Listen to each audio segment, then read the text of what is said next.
In the personal story tonight, dissecting the new immigration details laid out by Donald Trump this evening. Joining us now to analyze from Santa Rosa Beach, Florida, former Arkansas Governor Mike Huckabee. Mike, we'll dig a little deeper into the speech a little bit. Later on in the speech, at one point, he said, this election is our last chance to secure the border.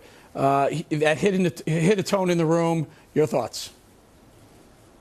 Well, I thought his speech was very specific. I mean, he spent an hour and 15 minutes going through great detail, 10 points. That's more points than most speeches should ever be. But one of the things that I thought he was brilliant at tonight was to bring an affirmation of all the people who have immigrated here legally and to point out that illegal immigration hurts the legal immigrants as much as it does Americans. He also is very careful to talk about that this is about putting America first. Eric, there's something that I find very interesting about Democrats. One of their big lines every time there's a shooting is, if we could just save one life, it would be worth it, even if we had to suspend people's constitutional rights. Help me understand, if you could, why it is that Democrats are willing to suspend the legal constitutional rights of people to protect themselves if they could just save one life.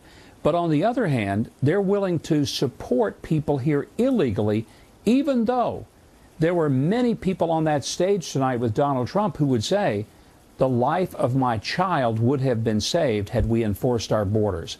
It's just an irrational approach the left has, and they never are held accountable for it. Mm-hmm. I can't help you. I can't answer your question other than the hypocrisy of the left. It could be part of the issue. Mike, at one point, Donald Trump said Hillary Clinton is going to do nothing for the African American and Latino workers. He was speaking directly to them to get their vote. Is that where that was going? Well, I think it was a statement of reality. There has been, for a long time, almost a lock vote in the minority community toward Democrats. And look what it's gotten for them. Nothing. Their cities aren't safe. Their kids don't go to decent schools. The job opportunities are less. Greater likelihood they'll be in prison, all because the policies have not really lifted them up. And I think he's quite bold and, frankly, I think incredibly smart to just go out there and tell it like it is. Don't dance around this stuff. Speak clearly, and he's doing that. One of the reasons I think he's the nominee is for that reason. And tonight there was clarity in his speech. Now, let's remember something. Everybody's been criticizing Donald Trump. Well, he's not specific enough. Well, by gosh, tonight he was as specific as a person could be. But here's the problem. No matter what Donald Trump does or says, the mainstream media and the left will never give him credit. If the man walked across the Rio Grande, they would say, yep, see, Donald Trump can't swim.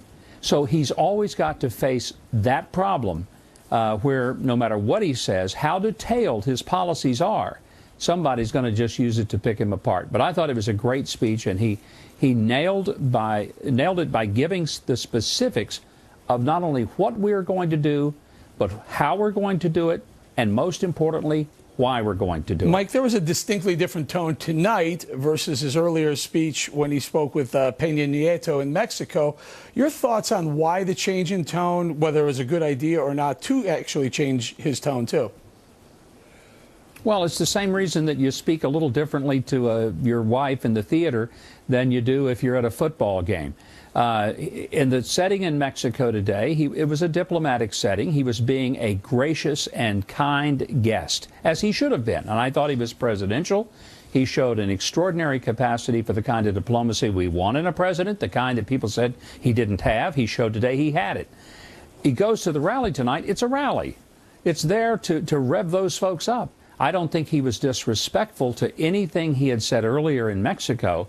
But what he did, he clarified that if he's running for the presidency of the United States, he's running to make America better. It's the Mexican president's job to make Mexico better, not the American president's.